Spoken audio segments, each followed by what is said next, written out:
फरवरी 2024 की शुरुआत में मैं कलीसिया में पाठ आधारित कर्तव्य निभा रही थी। शुरू में मैं काफ़ी प्रेरित थी। मुझे लगा कि मेरा जीवन प्रवेश काफ़ी सतही है और मुझ में हर क्षेत्र में कमी है। इसलिए मैंने सोचा कि अपने पाठ आधारित कर्तव्य में प्रशिक्षण पाकर और सत्य और सिद्धांतों को और अधिक समझकर मैं अधिक तेज़ी से जीवन वृद्धि हासिल कर सकती हूँ। बाद में पर्यवेक्षक ने एक टीम के धर्मोपदेश समीक्षा कार्य को संभालने के लिए मुझे किन-लान नाम की एक बहन का सहयोगी बना दिया। किन-लान मुझसे अधिक समय से पाठ आधारित कर्तव्य निभा रही थी और सिद्धांतों और पेशेवर कौशलों में कुछ सिद्धहस्त थी। मैं यह सोचकर बहुत खुश थी कि उसके साथ सहयोग करने का मतलब है कि मैं बहुत कुछ सीख सकती हूँ और अपने कर्तव्य में और तेज़ी से प्रगति कर सकती हूँ। यह जानते हुए कि मैंने अभी-अभी यह कर्तव्य शुरू किया है, किन-लान ने मुझे काफ़ी विस्तृत मार्गदर्शन दिया। धर्मोपदेशों की जांच करते समय वह पहले उन पर मेरा दृष्टिकोण पूछती थी और अगर मुझे कोई चीज़ समझ में नहीं आती तो वह मेरे साथ बिंदुवार संगति करती थी। मैं लगन से अध्ययन करती और नोट्स बनाती थी। इस तरीके से अपना कर्तव्य निभाकर मुझे काफ़ी सहज महसूस होता था। बाद में काम की समीक्षा करते समय मुझे एहसास हुआ कि करने के लिए वास्तव में बहुत अधिक है। धर्मोपदेश चुनने के अलावा हमें टीम के सदस्यों की मौजूदा स्थितियों और कार्य प्रगति से अवगत रहना था और जब काम के नतीजे बिगड़ने लगे तो हमें सभी विचलनों और मसलों की समीक्षा करनी थी। हमें पेशेवर कौशलों के अध्ययन का आयोजन, लोगों को विकसित वगैरह भी करना था। मैंने मन ही मन सोचा, इन सभी अलग-अलग परियोजनाओं का प्रबंधन करना बहुत जटिल है। इस सारे काम को अच्छी तरह करने के लिए मुझे कितना ज़्यादा सोचना होगा, ऊर्जा लगानी होगी और कितनी ज़्यादा कीमत चुकानी होगी। जैसे ही मेरे मन में ये विचार आए, मुझे यह बहुत सिरदर्द वाला और अपनी देह के लिए बहुत थकाऊ लगा। बहनों के साथ काम में विचलनों की समीक्षा करते समय मैं चाहती थी कि इसमें भाग लूं और शामिल हों, लेकिन यह सोचकर कि कैसे मैं इस कर्तव्य में नई हूं और चीज़ों को नहीं समझती हूं और कैसे किन-लान काम के सभी पहलुओं से परिचित है, उस पर और अधिक निर्भर रहना बेहतर लगता था। इसलिए मैं बस श्रोता की भूमिका निभाकर संतुष्ट थी। विचलनों को सुधारने के संबंध में पत्र लिखते समय मैं बस उन मुख्य बिंदुओं को व्यवस्थित कर देती थी जिनकी चर्चा किन-लान और दूसरे कर चुके होते थे, जिससे मैं बहुत सारी परेशानी से बच जाती थी। जब काम के नतीजों पर असर पड़ता था तो सभी बहनें बहुत चिंतित हो जाती थीं और वे आत्मचिंतन करती थीं और अपने काम में विचलनों का सारांश बनाती थीं, लेकिन मैं यह सोचकर बेफिक्र रहती थी कि हमारे काम के नतीजों का मुझसे कोई लेना देना नहीं है। मुझे लगता था कि मैं इस कर्तव्य में नई हूँ, चीज़ों को समझती नहीं हूँ या कर नहीं पाती हूँ और मैं समस्याओं को सतही तौर पर देखती हूँ। इसलिए मैं एक आम पिछलग्गू बनकर रह गई। मैं हर दिन बस एक ढर्रे पर कार्य की प्रगति का अनुवर्तन करती थी, उस पर बहुत अधिक सोचना नहीं चाहती थी। कभी-कभी मुझे रात 9 बजे से पहले ही नींद आने लगती थी। मार्च की शुरुआत में मुझे लगातार कई दिनों तक घुटनों में तेज़ दर्द के साथ सीने में भी दर्द हुआ। एक बहन ने मुझे चेताते हुए कहा, तुमने हाल फिलहाल अपने कर्तव्य में बोझ की भावना ज़्यादा नहीं दिखाई है। अब जब तुम बीमार पड़ चुकी हो तो तुम कुछ आत्म परीक्षण कर सकती हो। उसने मेरे साथ संगति करने के लिए एक और बहन के अनुभव का भी इस्तेमाल किया। कहा कि यह बहन कैसे अपने कर्तव्य में हमेशा दूसरों की सुनती थी और उन पर निर्भर रहती थी। चीज़ों को लेकर उसके पास अपने दृष्टिकोण नहीं थे और बाद में अपने कर्तव्य में प्रभावी न होने के कारण उसे बर्खास्त कर दिया गया। बर्खास्त होने के बाद ही उसे इसका पछतावा हुआ और अपने कर्तव्य का महत्व समझ आया। इस बहन की संगति सुनने के बाद मुझे बहुत व्यथा महसूस हुई। मैं सोच रही थी, क्या हाल फिलहाल मेरी भी यही दशा नहीं रही है? मैंने किसी भी चीज़ की परवाह नहीं करनी चाहिए है और मैं बस एक पिछलग्गू की तरह काम करती रही हूँ। मैंने कुछ दिन पहले पढ़े परमेश्वर के वचनों के एक अंश के बारे में सोचा, जो मेरी दशा से काफ़ी संबंधित था, इसलिए मैंने उसे पढ़ने के लिए ढूंढ निकाला। सर्वशक्तिमान परमेश्वर कहता है, कुछ लोगों को देखकर लगता है कि अपना कर्तव्य करने में उनमें समर्पण है। ऊपर वाला जो भी व्यवस्था करता है वे उसे करते हुए लगते हैं। लेकिन जब उनसे पूछा जाता है, क्या तुम अपना कर्तव्य लापरवाही से करते हो? क्या तुम इसे सिद्धांतों के अनुसार करते हो? तो वे कोई निश्चित उत्तर नहीं दे पाते हैं।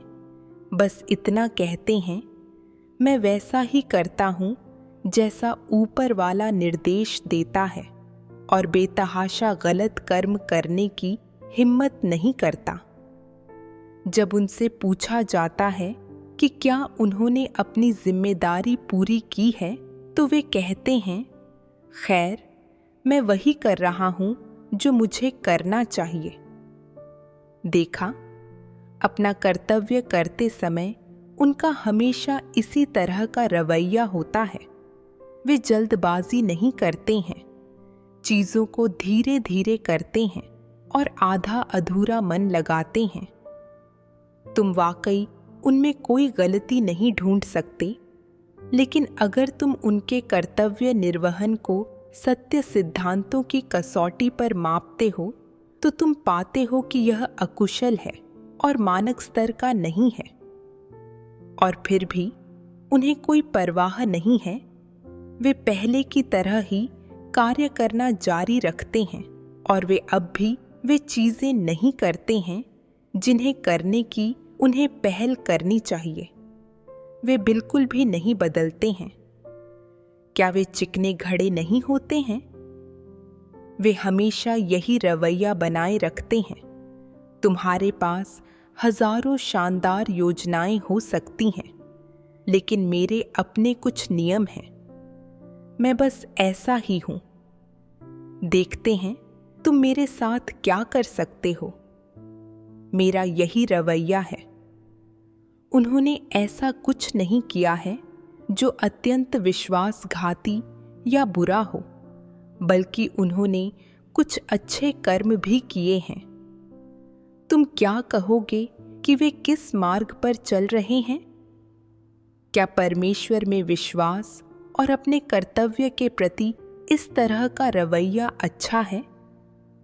बाइबल में परमेश्वर यह कहता है, इसलिए कि तू गुनगुना है और न ठंडा है और न गर्म, मैं तुझे अपने मुंह में से उगलने पर हूं। गुनगुना होना यानी न ठंडा होना और न ही गर्म, क्या यह रवैया अच्छा है? कुछ लोग सोचते हैं, अगर मैं बुराई करता हूं और गड़बड़ियां पैदा करता हूं तो मेरी फौरन निंदा की जाएगी। लेकिन अगर मैं सकारात्मक और सक्रिय रूप से चीजें करता हूं तो मैं थक जाऊंगा, और अगर मैं कुछ करते हुए गलती कर दूं तो हो सकता है कि मेरी काट छांट कर दी जाए, या यहां तक कि शायद मुझे बर्खास्त भी कर दिया जाए, जो कितना शर्मनाक होगा। इसलिए मैं गुनगुना रहता हूं, न ठंडा और न ही गर्म। तुम मुझसे जो भी करने को कहोगे मैं उसे करूंगा, लेकिन अगर तुम मुझे कुछ करने को नहीं कहोगे तो मैं दखल नहीं दूंगा। इस तरह से मुझे थकान नहीं होगी, और इसके अलावा लोग मुझ में कोई गलती नहीं ढूंढ पाएंगे। यह तरीका बढ़िया है। क्या आचरण करने का यह तरीका अच्छा है? नहीं। परमेश्वर के वचनों का मुझ पर गहरा असर हुआ। उसने मेरे कर्तव्य में मेरी असली दशा को उजागर कर दिया था। ऊपरी तौर पर पर्यवेक्षक मुझसे जो कुछ भी करने को कहता था वह मैं कर देती थी। मैं कार्य की प्रगति का अनुवर्तन करती थी और धर्मोपदेश चुनती थी। ये सारी चीज़ें करती थी और मैं बुराई नहीं करती थी या बाधाएं पैदा नहीं करती थी। लेकिन अपने कर्तव्य में मेरा रवैया निष्क्रिय था।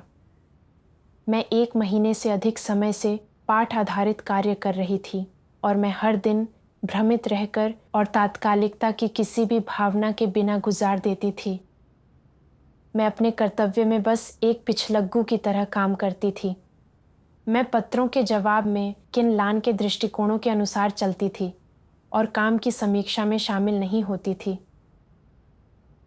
काम में कोई प्रगति न होने पर मुझे चिंता या व्याकुलता नहीं होती थी और मैं बस ऐसे बहाने इस्तेमाल करती थी कि मैं इस काम के लिए नई हूँ, मैं यह नहीं कर सकती या मुझे यह समझ में नहीं आता है। मुझ में हर चीज़ के प्रति उपेक्षापूर्ण रवैया था और मेरे कर्तव्य में ज़रा भी बोझ की भावना नहीं थी। जो लोग अपने कर्तव्य में बोझ उठाते हैं वे परमेश्वर के इरादों पर विचार कर पाते हैं और यह सोचने में सक्षम होते हैं कि काम को जल्दी कैसे संभाला जाए, और वे काम के मसलों को हल करने के लिए सत्य खोज पाते हैं, उचित मामलों के बारे में सोच पाते हैं और एक सक्रिय रवैया रख पाते हैं। जहाँ तक मेरी बात है, मैं सिर्फ यह सोचती थी कि अपनी देह को कष्ट से कैसे बचाया जाए। मैं अपने सारे कार्य में अपनी साझेदार बहन पर निर्भर रहती थी और एक भी जिम्मेदारी पूरी नहीं करती थी। तभी मुझे एहसास हुआ कि इस बहन के चेताने में परमेश्वर का इरादा निहित था।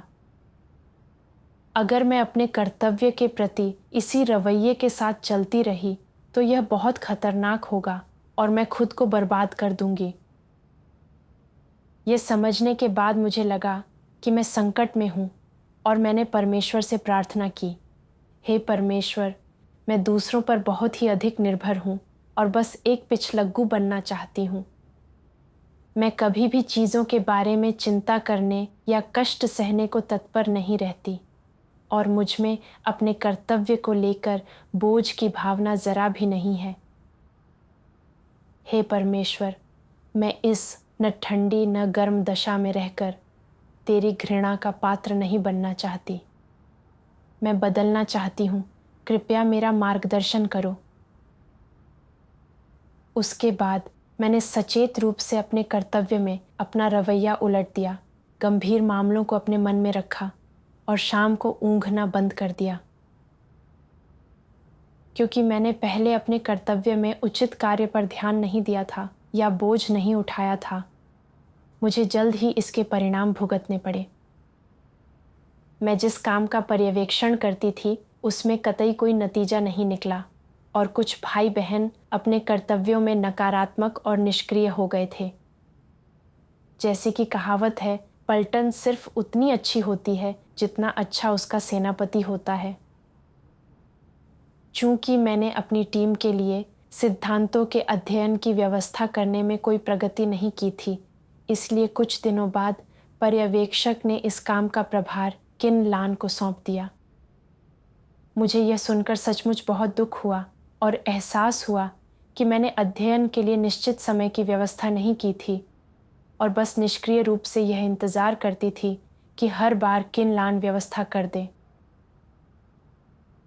अगर मैं थोड़ी और चौकस होती, थोड़ा सा और बोझ उठाती और समय पर यह व्यवस्था और पर्यवेक्षण करती कि हर कोई सिद्धांतों का अध्ययन करे, तो मेरा कर्तव्य समायोजित नहीं किया जाता। परमेश्वर इस मामले के जरिए मेरा खुलासा कर रहा था और मैं यह सोचकर परेशान और आत्मग्लानि महसूस कर रही थी। मैं कैसे इस तरीके से अपना कर्तव्य निभा सकती थी? क्या मैं गैर भरोसेमंद नहीं हो रही हूँ? मेरी सत्यनिष्ठा और गरिमा कहाँ है? बाद में मैंने परमेश्वर के वचनों के ये 2 अंश देखे। सर्वशक्तिमान परमेश्वर कहता है, लोगों को उचित कर्म कैसे करने चाहिए और उन्हें ये ऐसी किस दशा और स्थिति में करने चाहिए ताकि इसे अच्छे कर्म तैयार करना माना जाए। कम से कम उन्हें सकारात्मक और सक्रिय रवैया रखना चाहिए और अपना कर्तव्य करते समय वफादार होना ही चाहिए। सत्य सिद्धांतों के अनुसार कार्य करने में समर्थ होना चाहिए और परमेश्वर के घर के हितों की रक्षा करनी चाहिए। सकारात्मक और सक्रिय होना सबसे महत्वपूर्ण है। अगर तुम हमेशा निष्क्रिय रहते हो तो यह समस्या वाली बात है। यह ऐसा है मानो तुम परमेश्वर के घर के सदस्य नहीं हो और तुम अपना कर्तव्य नहीं कर रहे हो। मानो तुम्हारे पास वेतन कमाने के लिए इसे करने के अलावा कोई दूसरा विकल्प नहीं है, क्योंकि नियोक्ता की मांग है कि तुम इसे करो। तुम इसे स्वेच्छा से नहीं कर रहे हो, बल्कि बहुत निष्क्रिय रूप से कर रहे हो। अगर इसमें तुम्हारे हित शामिल नहीं होते तो तुम ऐसा बिल्कुल भी नहीं करते, या अगर किसी ने तुमसे ऐसा करने के लिए नहीं कहा होता तो तुम ऐसा बिल्कुल भी नहीं करते। तो फिर इस दृष्टिकोण से चीजें करना अच्छे कर्म करना नहीं है। इसलिए इस तरह के लोग बहुत मूर्ख होते हैं। वे जो कुछ भी करते हैं उसमें निष्क्रिय होते हैं। वे वह चीज नहीं करते हैं जिसे वे करने के बारे में सोच सकते हैं, और न ही वे वह चीज करते हैं जिसे वे समय और ऊर्जा से पूरा कर सकते हैं। वे बस प्रतीक्षा करते हैं और देखते हैं। यह परेशान करने वाली और बहुत दयनीय बात है। परमेश्वर ने तुम्हें पर्याप्त काबिलियत और श्रेष्ठतर स्थितियां दी हैं, जो तुम्हें कुछ चीजें स्पष्टता से देखने देती हैं और इस कार्य के लिए योग्य बनने देती हैं। लेकिन तुम सही रवैया नहीं रखते। तुम में कोई समर्पण और ईमानदारी नहीं है, और तुम इसे अच्छी तरह से करने के लिए अपना सर्वोत्तम प्रयास नहीं करना चाहते हो। यह परमेश्वर को बहुत ही निराश करता है। तो यदि तुम आलसी हो और हमेशा यह महसूस करते हो कि तुम्हें सौंपा गया कार्य परेशानी भरा है और तुम उसे करना नहीं चाहते हो और मन ही मन बड़बड़ाते हो, मुझसे यह करने के लिए क्यों कहा जा रहा है, किसी और से क्यों नहीं, तो यह एक मूर्खतापूर्ण विचार है। जब कोई कर्तव्य तुम्हारे हिस्से में आता है तो यह कोई दुर्भाग्यपूर्ण घटना नहीं है, यह एक सम्मान है और तुम्हें इसे खुशी खुशी स्वीकार करना चाहिए। जो कर्तव्य तुम्हें निभाना चाहिए उसे निभाने से तुम खुद को थका नहीं डालोगे, बल्कि अगर तुम अपना कर्तव्य अच्छे से निभाते हो, सत्य को समझते हो और समस्याओं का समाधान करते हो, तो तुम अपने मन में शांति और सुकून महसूस करोगे और तुमने परमेश्वर को निराश नहीं किया होगा। परमेश्वर के सामने तुम्हें आस्था होगी और तुम सिर उठाकर आचरण कर सकोगे। अगर तुमने अपना कर्तव्य अच्छे से नहीं निभाया है और हमेशा अनमने रहते हो, तो भले ही तुम्हारे कारण कोई नुकसान न हुआ हो, इस अपराध के कारण तुम्हारे दिल में जीवन भर का पछतावा होगा। यह अपराध एक अथाह काले गड्ढे जैसा होगा। जब भी तुम इसके बारे में सोचोगे, तुम्हें दर्द और बेचैनी महसूस होगी, एक ऐसी वेदना जो दिल में चुभती है। तुम्हें न केवल जरा भी शांति या आनंद नहीं मिलेगा, बल्कि इसके विपरीत पछतावे और यंत्रणा का यह दर्द तुम्हारे पूरे जीवन भर साथ रहेगा और इसे कभी मिटाया नहीं जा सकेगा। क्या यह अनंत पछतावा नहीं है? तो परमेश्वर की नज़र से क्या?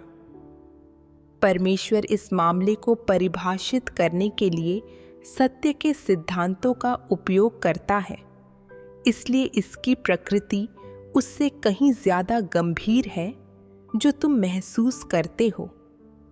क्या तुम यह समझते हो? तो तुम जिस मार्ग पर चल रहे हो उसे देखने के लिए परमेश्वर तुम्हारे सामान्य कार्य प्रदर्शन पर और सत्य और तुम्हारे कर्तव्य के प्रति तुम्हारे रवैये पर समग्र सोच विचार करेगा। मान लो कि सत्य और अपने कर्तव्य के प्रति तुम्हारा रवैया हमेशा लापरवाह होता है और तुम सतही तौर पर वादे करते हो, लेकिन पर्दे के पीछे उन पर अमल नहीं करते। तुम टाल मटोल करते हो और तुम में तत्परता की भावना नहीं होती और तुम में परमेश्वर के इरादों के प्रति विचारशील होने का सकारात्मक रवैया नहीं होता।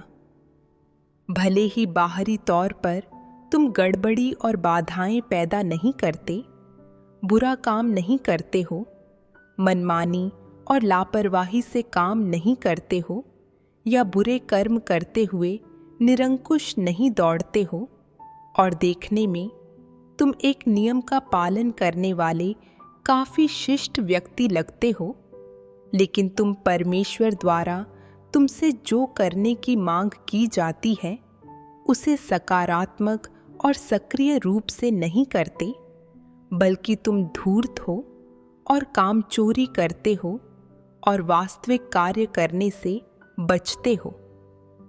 ऐसे में आखिर तुम वाकई किस मार्ग पर चल रहे हो? अगर यह मसीह विरोधी का मार्ग न भी हो तो भी कम से कम यह नकली अगुआ का मार्ग तो है ही। कोई भी नष्ट किया जाना और नरक भेजा जाना नहीं चाहता है, लेकिन न चाहते हुए भी बहुत से लोग बार बार बुराई करते हैं, उस मार्ग पर तेज रफ्तार से आगे बढ़ते हैं जो नरक की तरफ ले जाता है।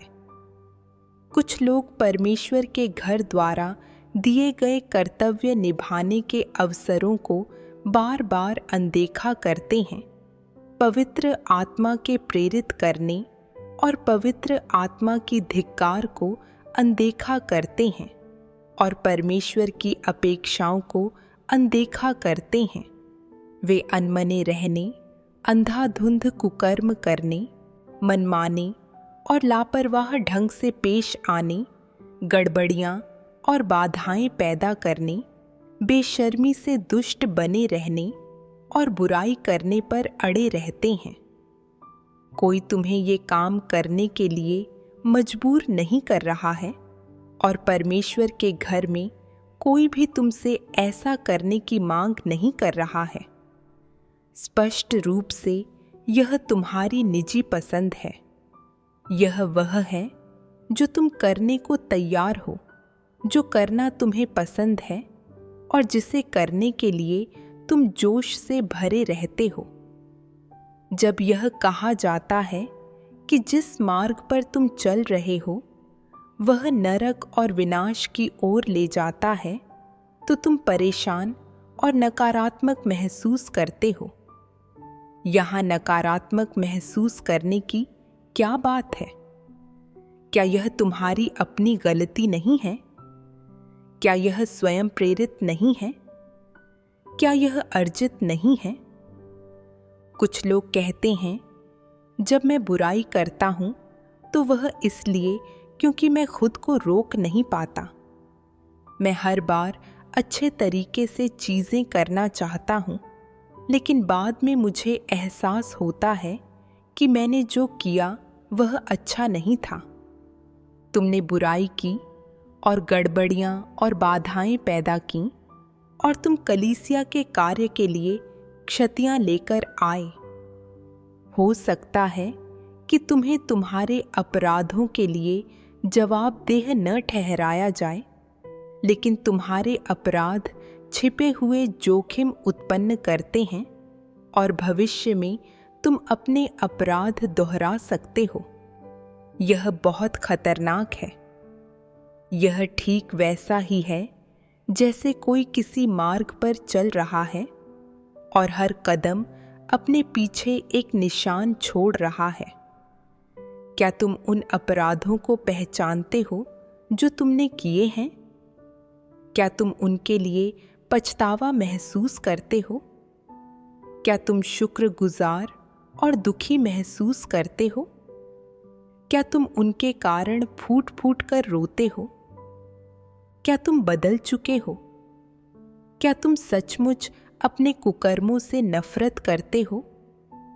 क्या तुमने अपने हाथों की बुराई को छोड़ दिया है और परमेश्वर के सामने सचमुच पश्चाताप कर लिया है? यदि तुम सचमुच पश्चाताप नहीं कर सकते और इसके बजाय अपनी सौगंधों से परमेश्वर को धोखा देते हो, तो जिस रास्ते पर तुम चल रहे हो वह विनाश की ओर ले जाता है।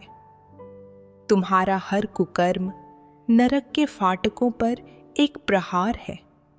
शायद इन प्रहारों में से कोई एक अंत में उन्हें खोल देगा और तब तुम्हारी मृत्यु का समय आ चुका होगा। यह कहा जा सकता है कि कुछ लोगों के लिए जब से उन्होंने परमेश्वर में विश्वास करना शुरू किया है, तब से लेकर अब तक उनके सभी क्रियाकलाप और व्यवहार लगातार कुकर्मों को जमा करने और नरक के फाटकों पर प्रहार करने वाले रहे हैं और साथ ही परमेश्वर के क्रोध को संचित करने वाले भी रहे हैं। वे अपने ऊपर परमेश्वर के दंड के उतरने की प्रतीक्षा कर रहे हैं। परमेश्वर के वचन पढ़ने के बाद मेरा मन बहुत बेचैन हो गया। परमेश्वर ने कहा कि जो लोग अपने कर्तव्य में निष्क्रिय रहते हैं, वे वह भी नहीं करते हैं जिसमें वे समर्थ हैं, और अपने कर्तव्य में अनमने और गैर जिम्मेदाराना ढंग से काम करते हैं। वे ऐसे लोग हैं जो वास्तविक कार्य नहीं करते, नकली अगुवाओं के मार्ग पर चलते हैं और परमेश्वर द्वारा उनकी निंदा की जाती है। मैंने आत्मचिंतन किया। कर्तव्य निभाने के बावजूद मैं खुद को परमेश्वर के घर का सदस्य नहीं समझती थी। मैं अपने कर्तव्य में न सिर्फ गैर वफादार थी, बल्कि सबसे बुनियादी जिम्मेदारियां तक पूरी नहीं कर रही थी। मैं जिन बहनों के साथ साझेदार थी, वे विचलनों को सुधारने और हमारे कर्तव्य बेहतर ढंग से निभाने के लिए काम का सारांश तैयार करती थीं। लेकिन जहाँ तक मेरी बात है, मैं न तो भागीदारी करती थी और न ही कुछ पूछती थी। जब मैं विचलन सुधारने के लिए पत्र लिखती थी, तो मैं उसमें अपना दिल नहीं लगाती थी और बस बहन के कहे अनुसार एक बिना दिमाग वाले रोबोट की तरह लिख देती थी। मैंने सभी के पेशेवर कौशलों के अध्ययन को भी गंभीरता से नहीं लिया और उनकी प्रगति में देरी की। यह सब मेरे अपने कर्तव्य के लिए चिंता करने की अनिच्छा और मेरे बोझ न उठाने के कारण था। इस तरह से अपना कर्तव्य करना एक ऐसी बात थी जिससे परमेश्वर घृणा करता था और लोग विकर्षित होते थे, और मैं निश्चित रूप से उनके भरोसे के लायक नहीं थी। मैं जो कुछ भी करती थी उसमें सिर्फ अपनी देह के बारे में विचार करती थी। अपने कर्तव्य के बारे में विचार करना या कीमत चुकाना नहीं चाहती थी। बस एक पिछलग्गू की तरह काम करती थी और यह इंतज़ार करती थी कि मेरे लिए हर चीज़ की व्यवस्था हो जाए। कलीसिया के कार्य के बारे में बिल्कुल नहीं सोचती थी और परमेश्वर के इरादे पर विचार नहीं करती थी। कर्तव्य के प्रति मेरे इस रवैये ने परमेश्वर को बहुत निराश किया। मैं सारी चीज़ों में अपनी साझेदार बहन पर निर्भर रहती थी।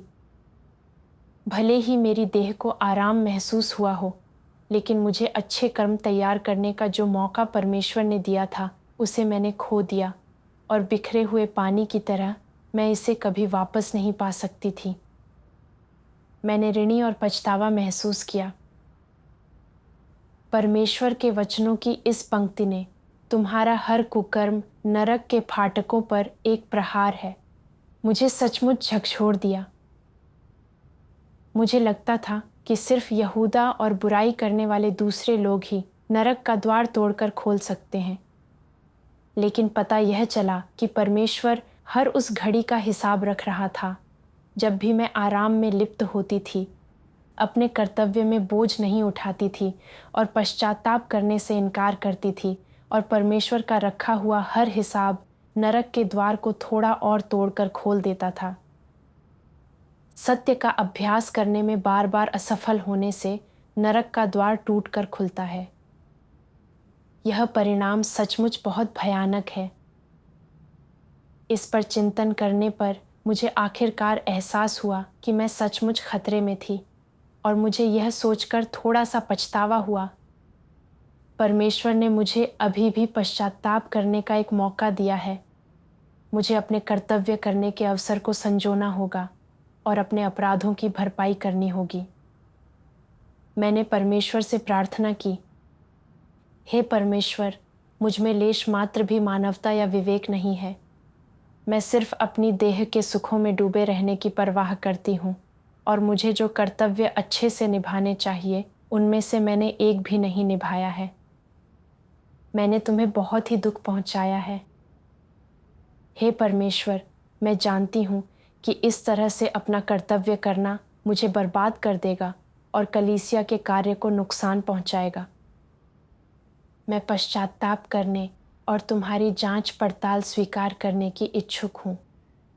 कृपया मुझे अनुशासित करो ताकि मैं खुद को समझ सकूं और अपने भ्रष्ट स्वभाव को त्याग सकूं। बाद में मैंने सोचा, मैं चीज़ों के बारे में चिंता करने और अपना दिमाग लगाने के लिए हमेशा क्यों अनिच्छुक रहती हूँ? इसका मूल कारण क्या है? मैंने परमेश्वर के वचनों के 2 अंश पढ़े। सर्वशक्तिमान परमेश्वर कहता है, आलसी लोग कुछ भी नहीं कर सकते हैं। इसे संक्षेप में प्रस्तुत करें तो वे बेकार लोग हैं। उनमें एक द्वितीय श्रेणी की अक्षमता है। आलसी लोगों की काबिलियत कितनी भी अच्छी क्यों न हो, वह नुमाइश से ज़्यादा कुछ नहीं होती। भले ही उनमें अच्छी काबिलियत हो, लेकिन इसका कोई फायदा नहीं है। वे बहुत ही आलसी होते हैं। उन्हें पता होता है कि उन्हें क्या करना चाहिए, लेकिन वे वैसा नहीं करते हैं।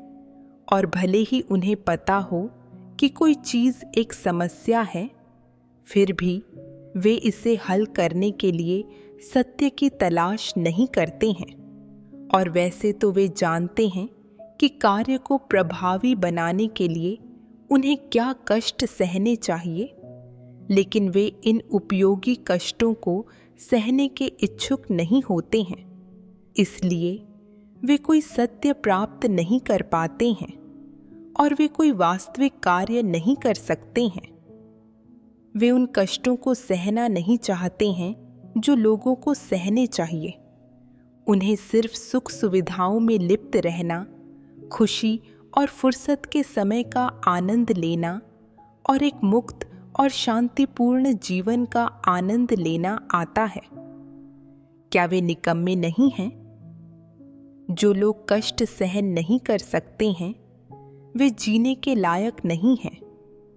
जो लोग हमेशा परजीवी की तरह जीवन जीना चाहते हैं, उनमें ज़मीर या विवेक नहीं होता है। वे पशु हैं और ऐसे लोग श्रम करने के लिए भी अयोग्य हैं। क्योंकि वे कष्ट सहन नहीं कर पाते हैं, इसलिए श्रम करते समय भी वे इसे अच्छी तरह से करने में समर्थ नहीं होते हैं। और अगर वे सत्य प्राप्त करना चाहें तो इसकी उम्मीद तो और भी कम है। जो व्यक्ति कष्ट नहीं सह सकता है और सत्य से प्रेम नहीं करता है, वह निकम्मा व्यक्ति है। वह श्रम करने के लिए भी अयोग्य है। वह एक पशु है जिसमें रत्ती भर भी मानवता नहीं है। ऐसे लोगों को हटा देना चाहिए। सिर्फ यही परमेश्वर के इरादों के अनुरूप है।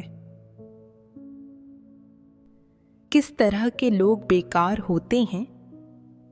भ्रमित लोग जो आराम, और मौज मस्ती करके अपने दिन बिताते हैं। इस तरह के लोग अपने किसी भी कार्य में जिम्मेदार नहीं होते और ना ही वे इसे गंभीरता से लेते हैं।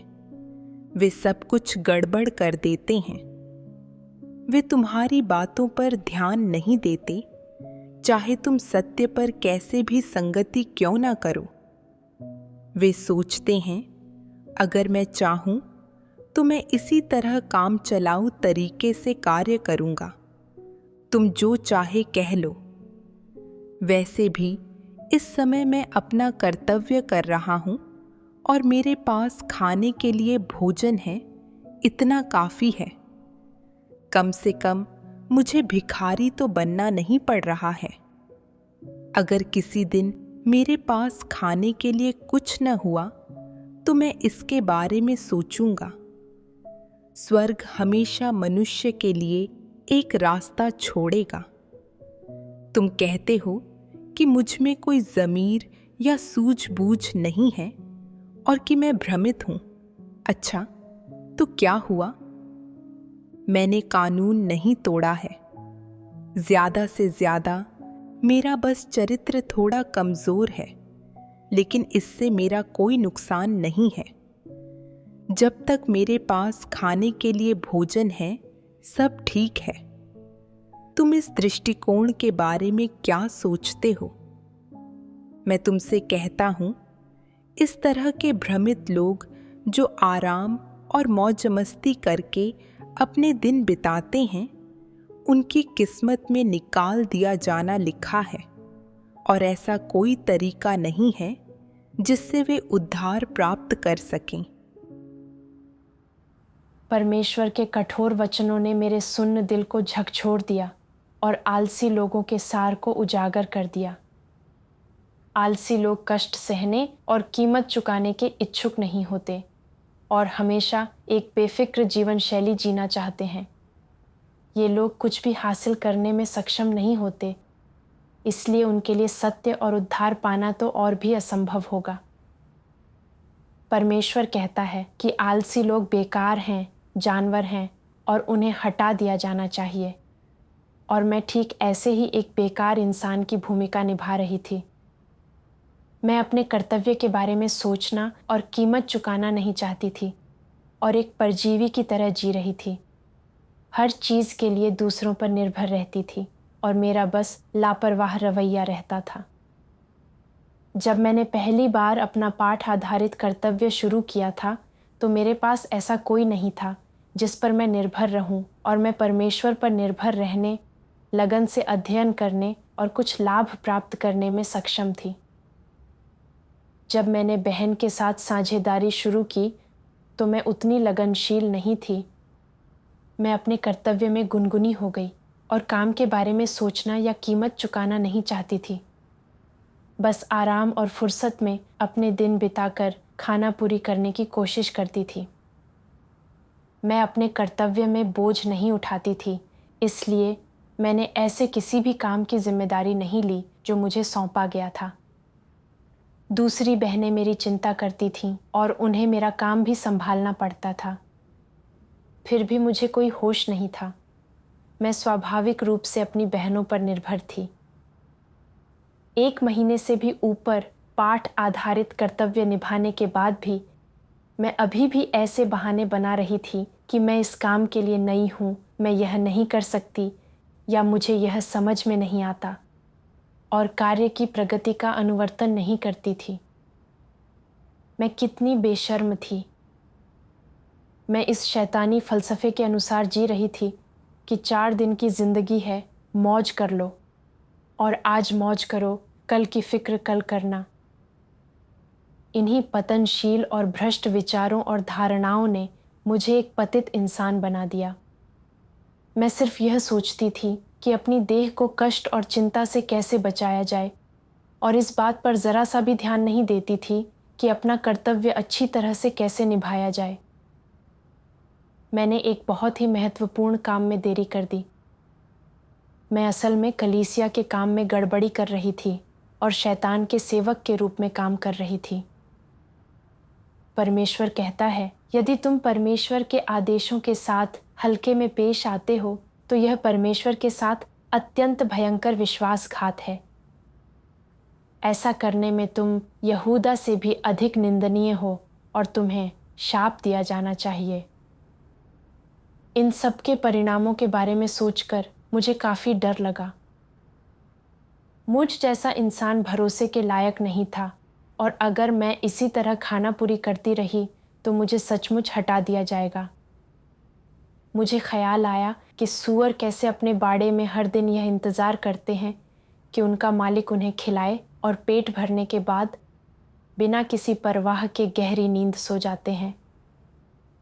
अगर मैं उसी तरह जीती रहती जैसा कि मैं जी रही थी, अपनी देह के सुखों का आनंद लेती रहती, तो मैं किसी सूअर से कतई भिन्न नहीं होती और परमेश्वर द्वारा मुझे हटाया जाना बस समय की बात रह जाती। मैं नहीं चाहती थी कि आलसी और बेकार बनी रहूं, इसलिए मैंने परमेश्वर से प्रार्थना की, हे परमेश्वर, मैं अब और जैसे तैसे ज़िंदगी नहीं काटना चाहती हूँ। यह जीने का बहुत नीच तरीका है और इसका कोई मूल्य नहीं है। कृपया मेरा मार्गदर्शन करो कि मैं और अधिक लगनशील बनूं और अपना कर्तव्य ठीक से निभाऊं। बाद में मैंने परमेश्वर के वचनों के एक अंश के जरिए अभ्यास का मार्ग पा लिया। सर्वशक्तिमान परमेश्वर कहता है, बुराई किए बिना अपना कर्तव्य निभाना कुछ ऐसा है जिसे तुम्हें एक सामान्य व्यक्ति के रूप में प्राप्त करना चाहिए। लेकिन अच्छे कर्मों की तैयारी करने का मतलब है कि तुम्हें सक्रिय और सकारात्मक रूप से सत्य का अभ्यास करना चाहिए और परमेश्वर की अपेक्षाओं और सत्य सिद्धांतों के अनुसार अपना कर्तव्य पूरा करना चाहिए। तुम्हें निष्ठा होनी चाहिए, तुम्हें कष्ट सहने और कीमत चुकाने को तैयार रहना चाहिए, जिम्मेदारी लेने को तैयार रहना चाहिए और सकारात्मक और सक्रिय रूप से कार्य करने में समर्थ होना चाहिए। इन सिद्धांतों के अनुसार किए गए सभी क्रियाकलाप बुनियादी रूप से अच्छे कर्म हैं। इससे कोई फर्क नहीं पड़ता है कि वे बड़े मामले हैं या छोटे, वे लोगों द्वारा याद किए जाने लायक हैं या नहीं, उन्हें लोगों से बहुत सम्मान मिलता है या वे महत्वहीन माने जाते हैं, या क्या लोग उन्हें ध्यान देने योग्य समझते हैं, परमेश्वर की नज़र में वे सभी अच्छे कर्म हैं। अगर तुमने अच्छे कर्म तैयार किए हैं तो अंत में यह तुम्हारे लिए आशीषें लेकर आएगा, विपत्तियां लेकर नहीं। मान लो कि तुम किसी अच्छे कर्म की तैयारी बिल्कुल भी नहीं करते हो और बस निम्नलिखित से संतुष्ट रहते हो, मुझे जो भी करने को कहा जाता है मैं करता हूँ और मुझे जहाँ भी जाने को कहा जाता है मैं चला जाता हूँ। मैं कभी भी मनमाने ढंग से कुछ नहीं बोलता या कोई कार्य नहीं करता और मैं कभी भी शरारत की भावना से परेशानी खड़ी नहीं करता या गड़बड़ियाँ और बाधाएं पैदा नहीं करता। मैं वास्तव में आज्ञाकारी और शिष्ट हूँ। यदि तुम हमेशा यह रवैया रखते हो और अपना कर्तव्य करते समय सक्रिय रूप से सत्य नहीं खोजते हो और सिद्धांतों पर कायम नहीं रहते हो, और जब तुम्हें अपने विचलनों और गलतियों का पता चलता है तो उन्हें तुरंत सुधारते या बदलते नहीं हो, और जब तुम्हें पता चलता है कि तुम विद्रोही हो रहे हो या देखते हो कि तुम भ्रष्ट स्वभाव प्रकट कर रहे हो, तो समस्याओं को हल करने के लिए कभी भी सकारात्मक, सक्रिय रूप से सत्य नहीं खोजते हो, बल्कि बस वही करते हो जो तुम चाहते हो। तो भले ही तुमने परमेश्वर के घर के हितों को कोई नुकसान न पहुंचाया हो या कलीसिया के कार्य को प्रभावित न किया हो, तुम ज़्यादा से ज़्यादा बस मजदूरी कर रहे हो। श्रम करना इसकी प्रकृति के अनुसार अच्छे कर्म नहीं माना जाता है। तो आखिरकार अच्छे कर्मों को कैसे परिभाषित किया जाता है?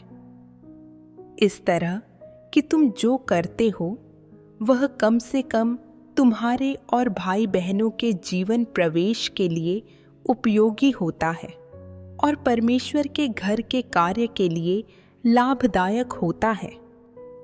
अगर यह तुम्हारे लिए, दूसरों के लिए और परमेश्वर के घर के लिए लाभदायक है, तो तुम्हारा कर्तव्य निर्वहन परमेश्वर के सामने प्रभावी और परमेश्वर द्वारा अनुमोदित है।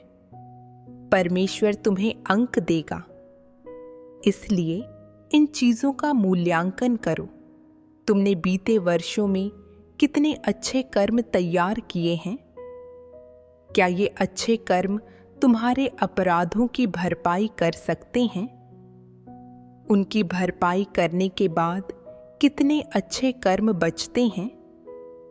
तुम्हें खुद को अंक देने और इस पर मजबूत पकड़ बनाने की जरूरत है।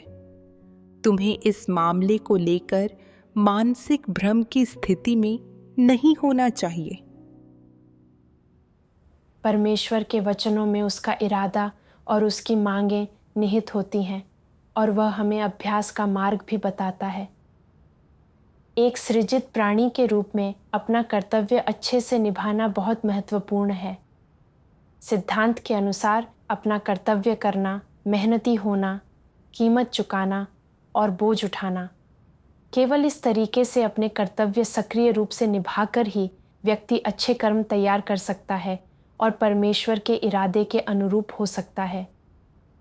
अगर तुम अपने कर्तव्य में सिर्फ खाना पूरी करते हो और केवल वही करते हो जो कहा जाता है, तो हो सकता है कि यह बाधाओं और गड़बड़ियों जैसा न लगे, लेकिन तुम अपने कर्तव्य में अपना दिल लगाने में विफल रहते हो, इसलिए परमेश्वर तुम्हारा अनुमोदन नहीं करता है। मैंने इस पर चिंतन किया कि कैसे मैं अपने कर्तव्य में न ठंडी थी न गर्म। मैं वह कार्य करने में नाकाम रही जो मुझे सौंपा गया था, और मैंने अपने कर्तव्य में गड़बड़ी पैदा की और बाधा डाली। मैंने न केवल अच्छे कर्म तैयार नहीं किए थे, बल्कि मैंने अपराध भी किए थे। मेरा कर्तव्य यह था कि मैं अच्छे सुसमाचार धर्मोपदेशों का चयन करूं, सुसमाचार का प्रचार करने, परमेश्वर की गवाही देने और उद्धार पाने के लिए और भी अधिक लोगों को परमेश्वर के सामने लाने में मदद करूं। यह एक बहुत महत्वपूर्ण जिम्मेदारी थी और ज़रा सी भी ढिलाई अस्वीकार्य थी।